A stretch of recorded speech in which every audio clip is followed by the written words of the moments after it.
Welcome back to another episode of The Money Honey that brings together the women, the most talented women that I come across in the property, finance and construction space.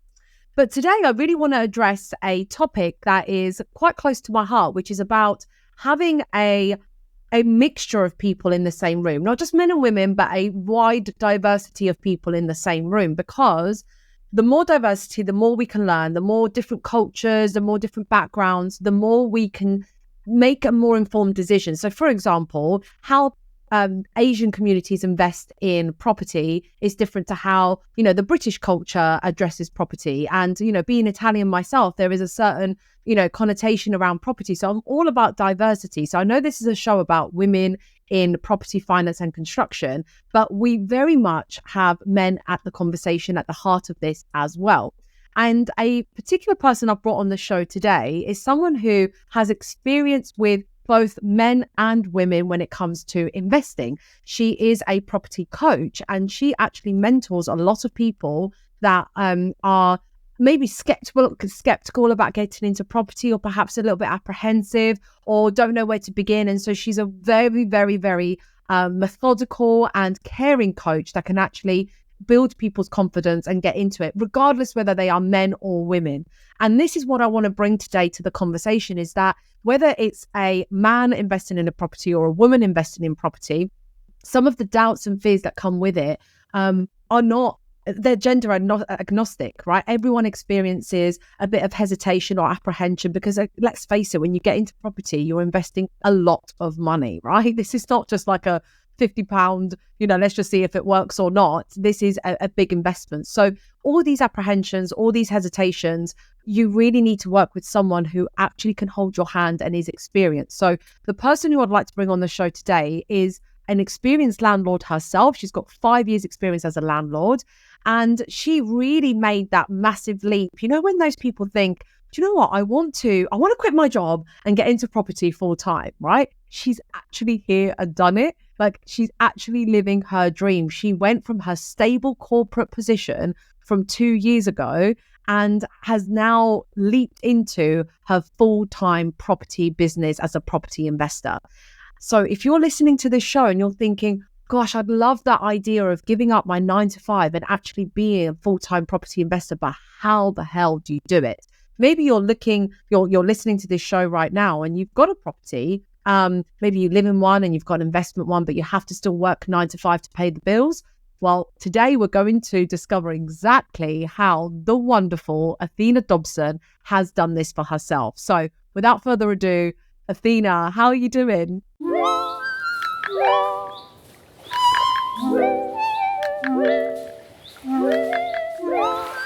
Hello. Good morning, everyone. What an introduction, Roz. That was fantastic. Loved it. Well, thank you. I'm really glad you liked it because it's you. It's all true, right? I've watched you grow your brand on social media. I've watched you in person. I've watched you, I wasn't there when you were in corporate, but it just looks so natural. Like, this is the industry you were always meant to be in, right? So for those people that don't know you, please elaborate on my intro by telling us who you are and what you do. Yeah, I'd love to. Absolutely. So hi, everyone. I'm Athena. As Roz amazingly said, I've been a landlord now for 5 years and then literally jumped from the corporate world into being a property investor full time, just shy of 2 years ago now, which is crazy to think about, actually. And also to think how things can change so rapidly in the space of a year to 2 years is mind blowing. Just to take it back a little bit. So in terms of from the corporate world perspective, because a lot of people ask me this question, they always say to me, what did you do before property? I actually was a premium travel consultant. So for 7 years of my life, I actually sold really high-end holidays worth from about £50,000 onwards to high networking professionals, which I loved. And I also was a sales coach. So I used to teach people how to sell holidays to those members. So I always had that kind of experience of speaking to high network individuals and how to almost portray something to someone in a certain way. And I loved it. It was absolutely incredible. And unlike most people in life who kind of get their money and get their commissions, because it was really a commission-based job, and spend it and go out and have that party lifestyle, just wasn't my thing. I more saved my money and bizarrely, before all this happened, just decided to invest in property. That's what I decided to do. So I bought some buy-to-lets, didn't think anything of it. Like didn't even think about it. Just put some money into a deposit, a buy-to-let, had some rental coming in, diversified my portfolio, had 3 at one point, didn't even like blink. Just went, that's what you just do. You just put your money elsewhere and you just go for it. And then COVID happened and my job literally got turned around overnight. Of course, the world went into lockdown. Nobody could travel anymore. Lost all my commissions, lost my income, everything. Luckily was furloughed because I was part of a company at the time. But the only income I was having that was coming in was through the portfolios. And I was thinking, thank goodness I had a diverse income that I was able to rely on. Otherwise, I actually genuinely don't know what would have happened. I might have lost my home. There's so many what ifs, as it were. And that made me realize in that moment, you have to diversify your income always when you're looking at things.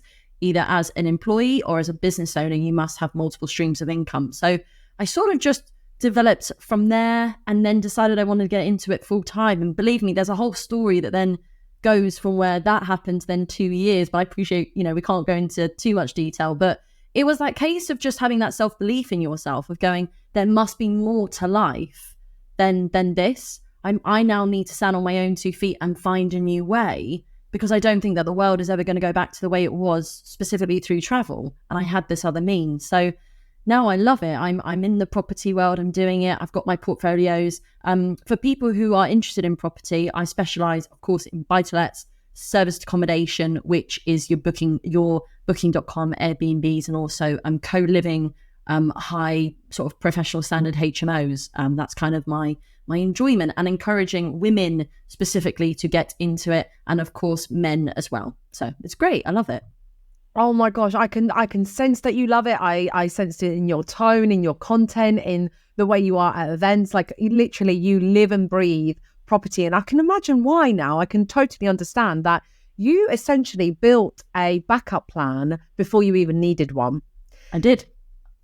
That is amazing, because the reason I resonate with that so much is because entrepreneurship finds us, whether it's in property or business or franchises, whatever entrepreneur route you take, it finds us when we are usually at our lowest, in my opinion, right?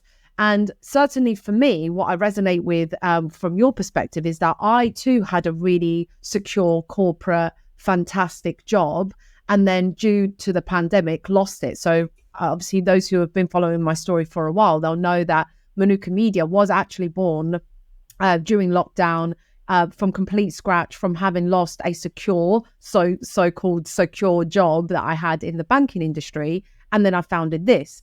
But the point I'm trying to get to is that for a while, whilst I was in this secure job that I really loved and enjoyed, I actually had packed up my backup plans for good.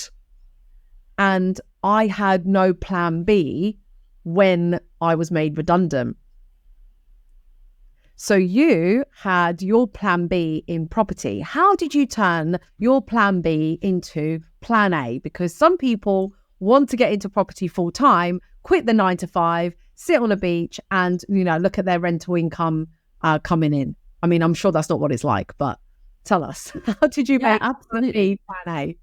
Well, there's a very, very long story, but people always say to me, how did you actually really go for it and start, as it were? And like most things in life, you have to start small. You don't just wake up one morning and suddenly you have everything that you have 2 years later. As we both know, both of us, it takes hard work, grit and determination. It is not easy for anybody. And anyone who tells you it's easy, it's not. However, to answer your question, how it actually started was, I was furloughed at the time, and as we know, you had a lot of time in your hands. And so I actually came across a Facebook post, of all things. It was a Facebook post, which was for some training that a property company were offering. And I thought, you know what, I've got nothing else to do. Why don't I just go and join this Facebook free? No, it wasn't free actually. It cost me £90, but £90 for a day of property training. And I went and I learned, and I also learned how not to do property training, I have to say. But I learned about how to actually move forward in the ideas that you could do almost. So I think what differentiates lots of people is the fact that lots of people can have ideas. Lots of people can say, this is what I hope to achieve. This is what I want to do going forward.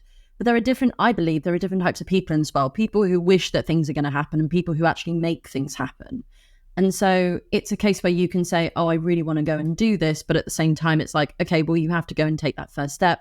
And a lot of people do say to me, and I totally respect it when they say to me, they're like, it's really hard, specifically in the property game. And I'm sure in the world of investment and finance and other things, that sometimes you don't know who to trust. It's quite difficult. There's lots of different people out there doing this, and almost, well, who do you trust to actually give you the correct knowledge with genuine intention? You know, I'm always about being genuine with it and the truth, because a lot of people out there are telling you can get rich in 90 days.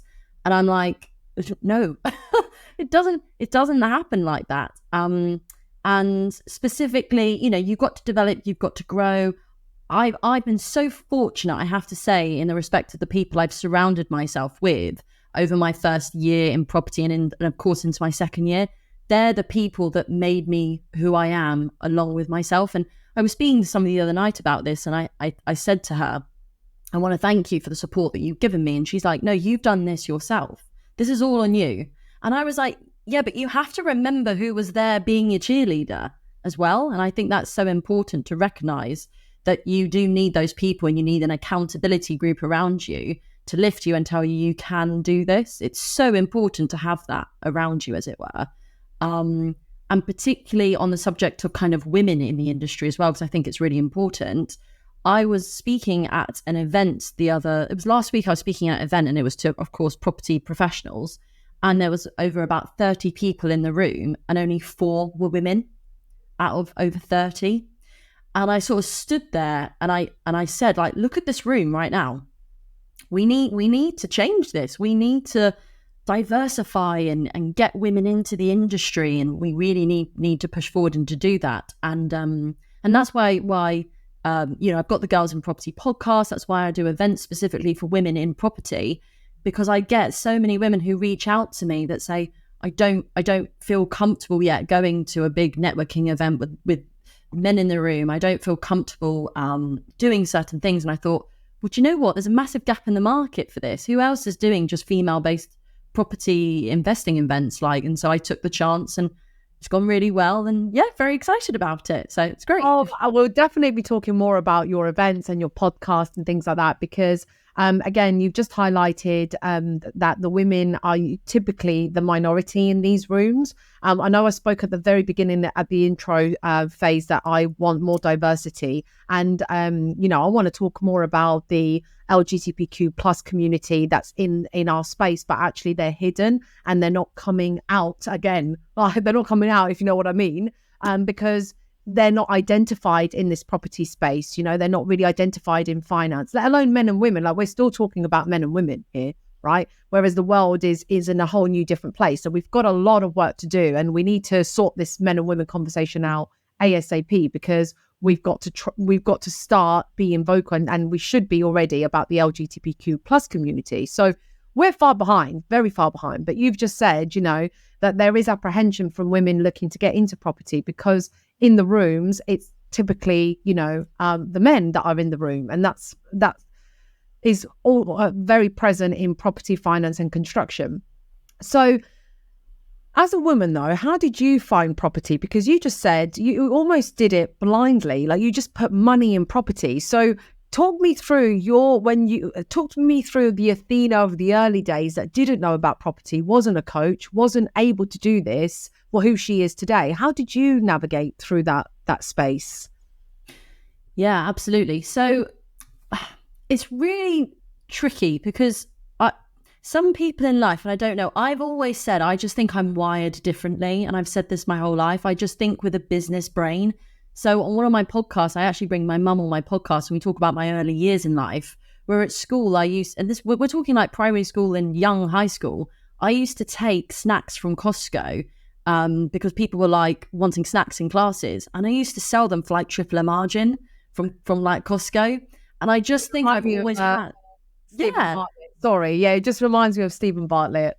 Yeah, absolutely. And I just have that brain of how do I make money? I just have that brain. And what's weird is that I'm kind of the only person in my family really that has that. It's not like I've inherited this desire from a parent and the parent showed me the way. No, I don't have that. It's just, I think what it is I like to read, I like to learn a lot, and of course I knew that I was earning quite a lot of money at the time of my corporate job. I was doing really, really well. And the money was just sitting there in the bank account. And I was like, well, if it's just sitting there, it's not really earning any interest, not really doing anything. People were talking to me about stocks and shares at the time, and I didn't really know much about it. And quite frankly, I didn't really have the time to learn about it because my job started at 9 o'clock and finished at 8 p.m. at night. It was so intense. It was a really intense job. And so I always didn't have the brain power to think about it, but I knew, of course, about renting properties. I'd even been in a rental. I knew that's how it worked. I knew a landlord got a return, and that's kind of how I did it. I thought, well, hold on, I've got this chunk of cash here. I could put a 25% deposit in, and I could therefore get a return on my monies. Don't get me wrong. I did not have one spreadsheet for the first buy-to-lets that I put my monies into. I did not work out my ROI. I did not work out my mortgage stress testing. I did not work out. No. I literally just winged it 100% and went, I'll put some money in. I'll make about 400 quid a month. Yeah, that'll do. That is incredible. That's hilarious because today, obviously, it's become fashionable to teach people how to get into property. Like my parents, like you, they were like, look, the money can't just sit there. We need to put it in property. They did calculate some numbers and then they were like, yeah, that'll do. Let's crack on. Now, they would never dream of like even coming to a property networking event because for them, it's like, what do you mean? That's like my retirement plan. Like it's nothing, it's not fashionable for them. You know what I mean? But what I wanted to ask is, so you had this money sitting there, you just looked at some properties and invested. Did you use a broker? Did you get any financial advice about it? Or did you just go to a bank? No, yeah. So here's a really interesting one. So of course, to actually find the properties, I went the usual traditional way through an estate agent. So that's the first thing. And also, unfortunately, and this is where you just, nothing's ever going to be perfect. You have to learn, you have to adapt, you have to grow. At the time, there was a broker who I had actually met, who quite frankly, and it's okay to say it, like took advantage of me, I think, because I can tell you they overcharged me a substantial amount of money to broker it, like a lot of money. And I think they took advantage of the fact I had no knowledge, I had no previous experience, I had nothing to base it on. It was just built on trust. It was built on that. And quite frankly, he took the mick. He really took the mick. But that's okay. That's okay. Like you learn and you grow and you move and you look back. And another one of my other properties when I first started, the landlord who actually sold me that property was a portfolio landlord. This was my second buy-to-let.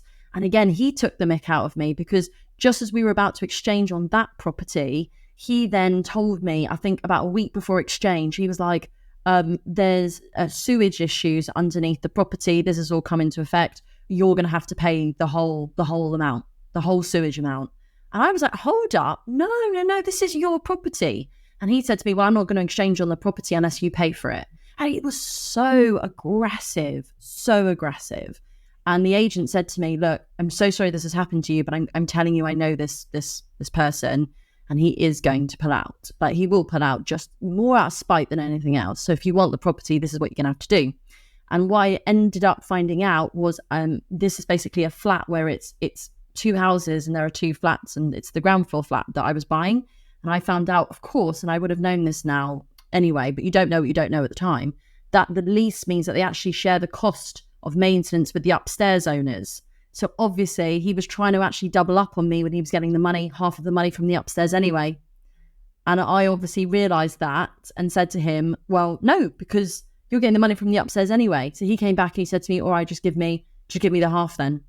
And after many, many conversations with many people, and I was furious, they asked me a question that has stuck with me to this day, which I use going forward now in my property investing. And that question was, does the deal still stack? If you pay him, does the deal still stack? Does it work? And I did the numbers and I said, yeah, the deal still stacks. And they said, then pay him. Take emotion out. Get rid of emotion. Doesn't matter how you feel about this. Just go for it if the deal stacks. And so I did. Very upsettingly paid him the money. Never forget it. I'll never forget it. And I paid him and I went for the deal. And I've still got that property today. So yeah, and I'm turning it from a 1 bed to a 3 bed. So it will be fine. But still. I love the question, does the deal stack? But then obviously, taking the emotion out of it, I get it. I do get it. And I would have been the same as you. I'd have been like, no, I'm going to fight this case and I'm going to fight for my rights and I'm going to fight that he should not get away with this. Like, I completely would have been with you on that. And just because the deal stacks up, it stacks up less because obviously you've paid out, like it still stacks up, but you've still lost. I don't know how many hundreds or even, sometimes it could be 1,000 or something that you've lost. And it's like, well, I know you've got to look at the bigger picture. I get it. With property, you've got to look at the bigger picture and you've got to get your numbers right. So what puts you in a position today, that you coach people? What exactly do you coach them on? And what part do you play in this whole process between estate agent, conveyancer, broker, lender? Where are you in all this? Yeah, sure. So when I first started my property journey, my professional property journey, I made a decision, now I'm going to become this full time. So what happened was at the time I was still in a full-time job because I went back after furlough, but I knew that I could no longer trust the world. I could no longer trust the job. I had to diversify and I had to get out of it. And I knew that property was going to be my vehicle to do that. But what I did need was I needed cash quick. I needed cash flow. So I, of course, had these lump sums, but I need the cash. So what I did was I actually sold one of the buy-to-lets to release the money so that I could effectively go forward and use that for property investing and learn how to do it. I invested in training. I've spent over £20,000 in property training in my life at time now with various companies. And I wanted to get as much knowledge as I could in regards to learning different techniques and to learn where it is that I found that I wanted to be, because that's what I'm all about. I'm teaching about aligning your lifestyle and aligning your true values as a person to the strategy you want to do. So what I did was I thought, okay, what's the strategy I need to therefore adopt in order to make cash quick? And for me, that was something called in the property world rent to rent, which I don't know if some viewers may understand, but what that effectively means is that you would rent a property from a landlord, let's call it a 5-bed house, and rather than renting it out to one family on one rental agreement, AST, you'd rent it out to 5 individual people and then would be co-living. You can also do that for serviced accommodation as well. But so I learned the rent-to-rent structure and I went and I adopted that and I grew from that and grew the portfolio and developed cash quick so that I could, because my aim was to leave my full-time job. That's what I wanted. I was like, right, you need to build your cash pot and you need to replace your income monthly to be able to do that. And that took me about just shy of a year to do. So I was still doing all of this whilst having a full-time job. So anyone who I mentor who tells me that they have a lack of time because they have a full-time job, I try and help them and strategize and give them the techniques that I adopted when I had a full-time job as to how they could do it. So it is tiring, and I'm not going to say it's not tiring. I educate people to say, look, you're going to have to get home from work and you're going to have to jump on Rightmove. You're going to have to schedule your emails so that you write them at 9 o'clock at night, but they go out at 8 o'clock in the morning to the agent. You have to learn how to get around your timing, as it were. So rent to rent was my first sort of game that I got into. First of all, it was HMOs. And then I went on to serviced accommodation and built my cash pot through that. And then now going on to more something called the BRRR strategy, which is you buy, refurbish, you rent, you refinance. So I won't go into too much detail, but effectively you buy something quite run down, you develop it and you turn it from, for example, the example I gave earlier was a 1-bed to a 3-bed, and then you can refinance and pull some of your monies out. I'm not here telling you the whole no money down strategy, pull all of your money out, you pull some of your monies out and then you can go again. So I think it's about just adapting and growing, and where I teach and where I feel I'm credible to teach is because I'm a person who is doing it in this industry at this moment in time. And I'm a proven person who has just left their job, just shy of 2 years ago, who is proving it's possible. Sometimes what happens is in specifically the property and other, even trading and other finance worlds, is people did do it once upon a time, but they now don't do it anymore or do it less and teach. And they therefore do it in that way. I don't want to be that person. I want to show you, look, this is the deal I have done today. This is what I'm currently doing. This is what we're looking at right now. And I show my mentees the structures, what I'm doing. So that's where I think I'm a bit more credible to show others how to do it. And I love doing what I'm doing and sharing my knowledge. That's amazing. So you will teach what you do. So so for example, let's say you've never done a ground up development where you've converted a barn into, luxury homes, because you've never done that before. You won't teach that. No way. And why I don't, how can you teach something that you've never done before? That's like a math teacher trying to teach German. It doesn't make any sense to me. And I had this the other day, actually. I literally have this exact example the other day. I had somebody call me, and I always do a discovery call whenever somebody is asking me about mentoring. And I always ask them what it is that they're doing, what they're looking to get into, etc. And she was speaking, and as she was speaking, I was like, I'm not your girl. Like, I'm not the person to help you go forward, because what you need is a different person. Now, what I'm very fortunate in through my connections of the property world, the podcast, events, everything I do, I know a lot of people. So I was able to direct her to the right person who could help her. And then she was able to move forward, because she said to me, Athena, I don't know who to trust. Like, I came to you because I trust you. I want you to mentor me. And I said, girl, I haven't done that before. I don't know how to do that. And I said, but I do know who to talk to. So I sort of led her on. And it's very much a spider web of your connections in the finance world and the property world, of build your connections and spider web it out and meet different people. And I have no doubt that good karma comes back to you as well. So I've given the karma out there and said, you go find that person. I've got no doubt that they're going to come find me. So it's sharing knowledge, and it's being always keeping not the client, I don't like that word, but the individual, the mentee's best interests at the forefront of your mind of who's the best person to take them forward.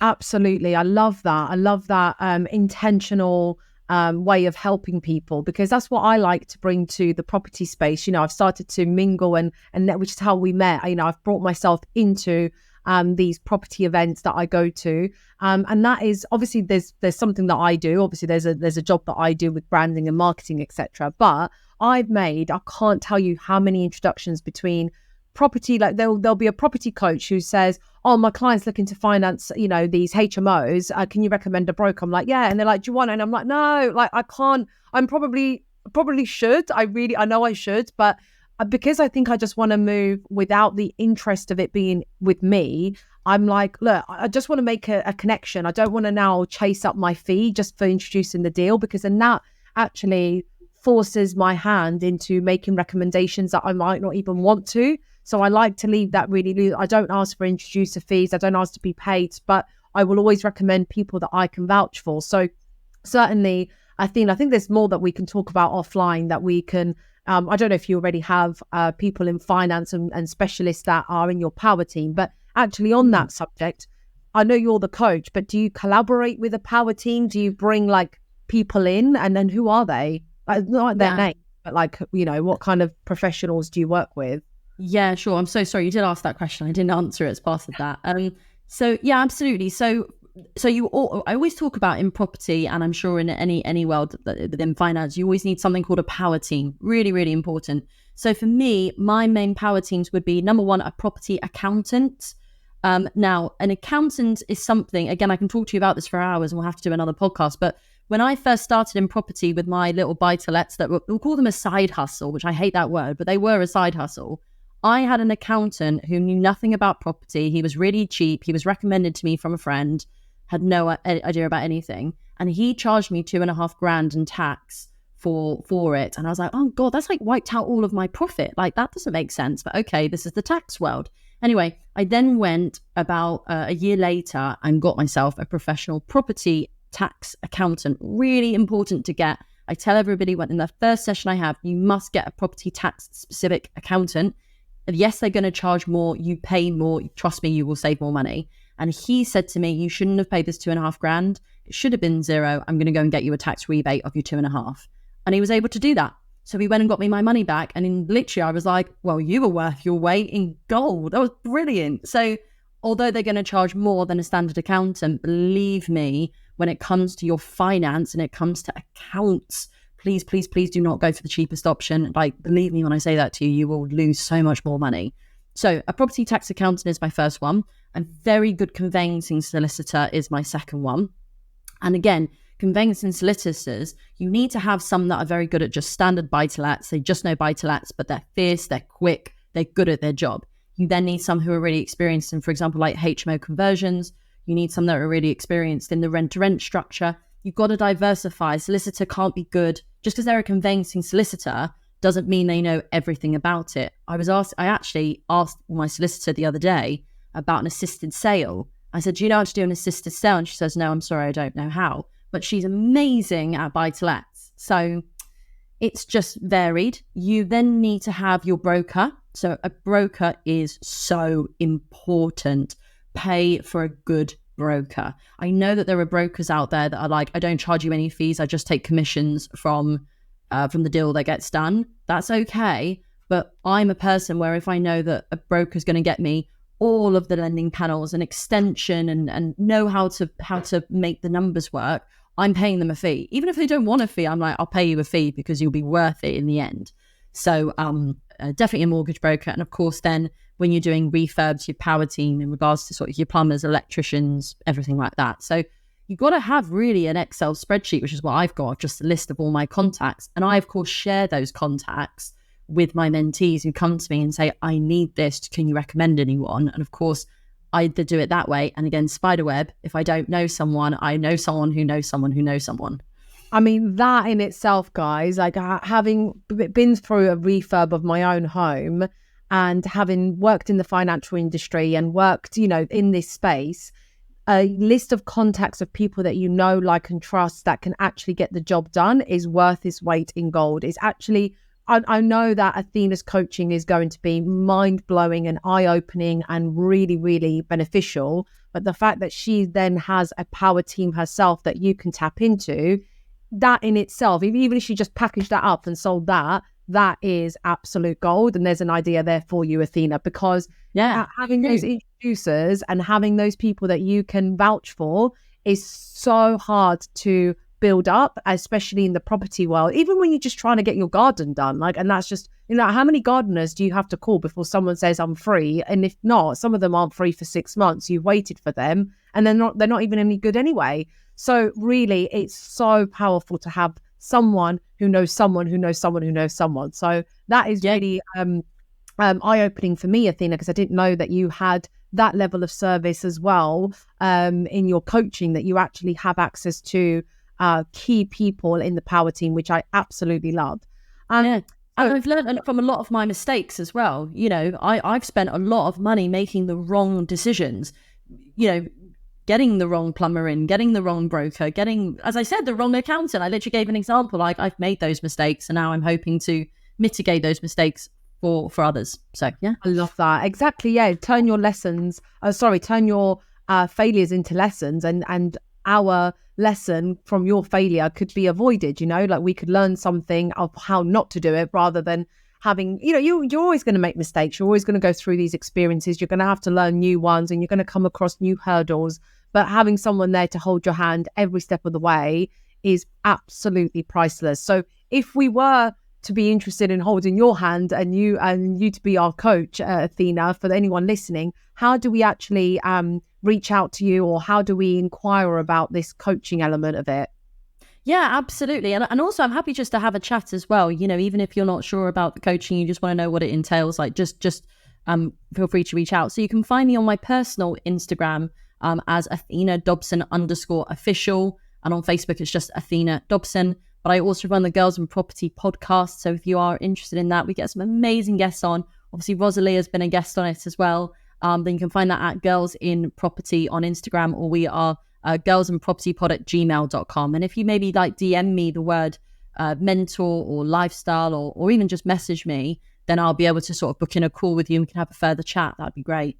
Yeah, amazing. And just before we wrap up, because I literally could talk for another hour. But before we do wrap up, there is something exciting coming up very, very soon, isn't there, Athena? Something that we're going to be working on together. Would you like to tell the audience what we're doing?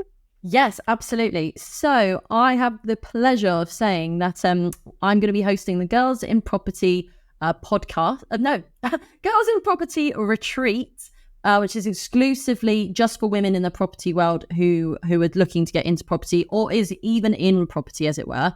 We're going to be about 70 women, although I think there's going to be a couple of extras. So I'm going to call it 75 women who are all going to be together on Friday, the 19th of April. I'm so pleased to say that Rosalie is actually going to be one of the prime guest speakers there as well, which is so exciting because personal branding is so, so important in property and finance. People will always buy from people. Even when they're investing, they invest in people as opposed to the deal. So Rosalie is going to give us all her insights into how to be the best personal brand you can be. And the connections, honestly, I'm so excited about the guest list. Every time I see a name pop up, I literally am just like, oh my God, I can't believe they're coming.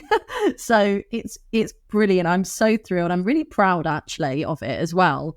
And just proud to get some incredible women in a room together and show how powerful we can be together. That is super exciting, guys. I have posted about this before and I've sent it out to my newsletters, but we'll announce it again and again and again until the 19th of April that, yes, I will be joining Athena at the Girls in Property retreat. And it is a beautiful manor house in Tring in Hertfordshire. It looks absolutely stunning. It's exactly the kind of vibe that you want to get into, whether it's I've been recommending it to my brokers if they want to network with people and add value from a financial standpoint. I've been recommending it to people in property who are hesitant and don't know how to get into it. And I'm like, come and learn. And I've been recommending it to people who are experienced because having people that are experienced in the room can really add value to the conversation. So it really is a safe and exciting and really luxurious place to come and learn about property with Athena, the head coach, the head, mentor at the forefront of this event. And obviously so many other guest speakers as well coming. So how can we find about that? How can people inquire about the retreat?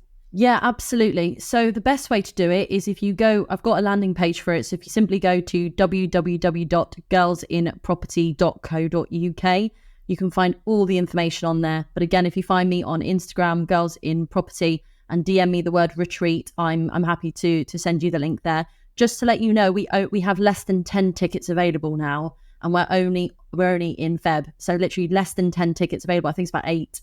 So if you do actually genuinely want to come, get in quick before, because it is going to be a sellout event. So yeah, it's amazing. But by the time this episode is released, you probably would have sold out, right? So if you're listening to this, right, that's you might do, because this is not going to come out until end of March, right? So if in the case it were to be sold out, just in case, so please everyone make your inquiries ASAP, because clearly we're in Feb and it's still available. Are you going to be running another one in the future? Is this something that's going to happen quite often? And can people still get in touch and just say, look, put me on the guest list or something? Yeah, absolutely. Because there will always be a wait list as well. With most things in life, always message me, always, because it's so important. If anybody drops out, then you can of course take their spot. And I am hoping to, do this maybe twice a year. It just depends on who's interested. It depends on the success of this one. It's all sort of varied. But my hope is to encourage more of this. So my hope is to do at least 2 a year. But this is going to be the big one, as it were. So if you want to get... This is the one, guys, because I'm on it. Okay? I'm here. I'm going to be there, and it's not going to get any better than that. Okay? So if you miss this one, sucks to be you. I'm joking. Yeah, absolutely. Absolutely. And also, just to finish off, although we're speaking about women and everything like that, I, of course, and I'm sure that you have, Ros, we have met some incredible men in the industry as well who really champion women and really sort of push women forward as well. So I just want to say thank you to all you guys out there as well who are really championing us. And even just carrying on, it's not even a conversation to have. I really respect that. So thank you so much. Oh, thanks for pointing that out, Athena, because literally I'm probably similar to you, because I also have a podcast like Girls in Property podcast, which is about women. The Money Honey, is about celebrating women, but 99% of my clients are men. I love men. I work with a lot of men, and they respect. Sometimes, I feel more respected by men than I do women. It can get a bit catty and out there. So it's look, the conversation here is about celebrating the unheard voices of this industry, like Athena's doing, and how she's empowered so many women to take up space in a man's world. But of course, men are the people that we work with every single day. So we just appreciate, like you said, I second everything Athena said. Like, we appreciate you allowing us to take up our space in the women's space, but also to be there for us. You know, I really appreciate it. Yeah, I've loved this. Thank you for having me. Thank you. No, honestly, I've enjoyed being on your podcast. Thank you for coming on to mine. I'm excited to share everything about what it is that you're doing. We'll put that in our show notes. We'll put the event in our show notes, everything that everyone needs to get access to. But yeah, once again, thank you for being a phenomenal money honey. I really have appreciated you here today. Thank you so much. I've loved it. All the best. And for you listening, if you have only just tuned in for the first time, please give Athena, a thumbs up. If you've enjoyed this episode, please give her a thumbs up or share it. But of course, if you're new to The Money Honey, don't forget to subscribe on your favorite channel, whether it's Apple or Spotify or YouTube. Please do give us a nice thumbs up and subscribe. And if you are a loyal listener, thank you again for being back here with us. Thank you.